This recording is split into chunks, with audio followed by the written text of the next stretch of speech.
Ava is directed by Tate Taylor and stars Jessica Chastain, John Malkovich, Common, Gina Davis, and Colin Farrell, just to name a few. And it tells the story of an elite assassin named Ava who works for a Black Ops organization specializing in high-profile hits, when her job, of course, goes dangerously wrong and she has to go on the run for her life. Kill Bill, Colombiana, La Femme Nikita, Atomic Blonde. There are a slew of female assassin movies out there. And of course, some are going to be a lot better than others. So where does Ava fall? Let's get into it. And I'll start by saying I'm a huge fan of Jessica Chastain. I first saw her in Lawless and I fell in love. I have a huge lady crush on her. And so she's one of those actresses, no matter what she's in, I'm there, I'm gonna watch it. And Ava looked really cool. So I was really hoping to get something along the lines of like Salt or La Femme Nikita, which is what I think they were going for here, but we'll get into that. And unfortunately for me, Ava didn't quite hit that mark. But let's talk about the positive stuff first.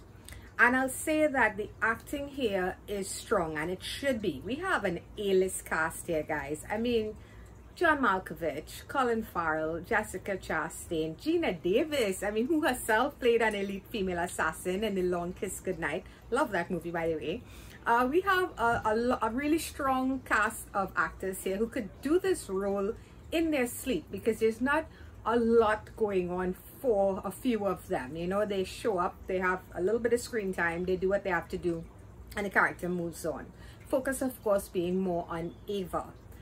And the action sequences here, I should say the fight sequences, I felt were really well done. You know, you could see everything that was going on. There weren't too many cuts and crazy amounts of edits that you see in some of these movies, where you could basically count off probably like 19 of them in one, supposedly one fight sequence.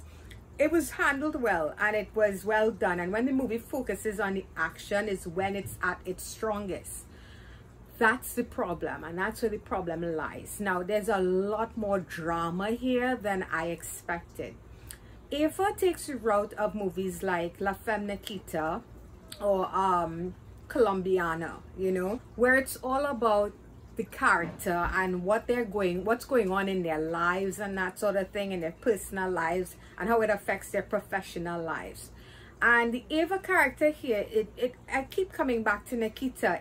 I kept thinking of that film while I was watching this one. You know, she has her struggles with her family and her own demons and that sort of thing, and she really wants to know that what she's doing, she's not doing for the wrong reasons. And of course, you know, you never ask those kinds of questions when this is your line of work.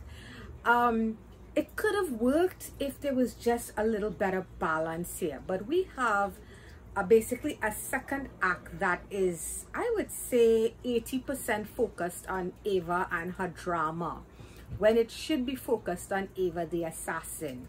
You know, there's nothing wrong with creating those emotional moments and letting us get to know that character more, but I've seen this done a lot better in other films like Atomic Blonde and Colombiana. You know, I've seen this done in a much more cohesive manner. I just felt like I was sitting there waiting for a cool action thing to happen, and then I would have this long stretch of sad Ava, and then maybe get like 5 minutes of an action sequence, and then we were back to long stretches again.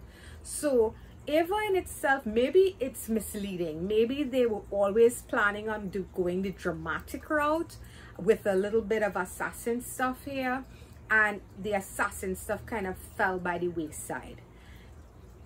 If I have to rank Ava among all these elite female assassin films, it would definitely fall lower within the spectrum of something like Red Sparrow. It would fall along those lines for me. So would I say watch this movie? You could do better. I'm a fan of Chastain, like I said. I'm a huge fan, and like I said, the movie, it's not a bad film. It's well shot, and those action beats are well executed. There's a fight between her and another person. Don't want to give it away because I didn't see the trailer, so I don't know if that's in the trailer, so I don't want to talk about it here. At the end of the movie, I thought that was a really good fight. It went on for a good chunk of the final act, and that's what I wanted to see. I wanted more of that, you know. And I just feel like the other characters in the film, we didn't spend enough time with them. This was the Ava show. I get why, of course, name of the movie, but at the same time, I have no idea what their deal was, the people she worked for, you know. And the way the movie ends is almost like they're trying to say they want to go the sequel route with this thing. I don't know if I'd be interested in a sequel. So guys, overall, I would say Ava gets a 5.5 out of 10. It's not a bad film. I've just seen a lot better, and it didn't make the mark for me. It wouldn't make my top 5, honestly. So 5.5 out of 10. And that's it for this one, guys. So I hope you enjoyed it, and if you did, please feel free to hit that thumbs up button. It's much appreciated.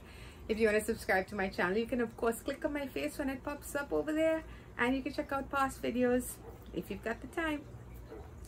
Until the next one, bye bye.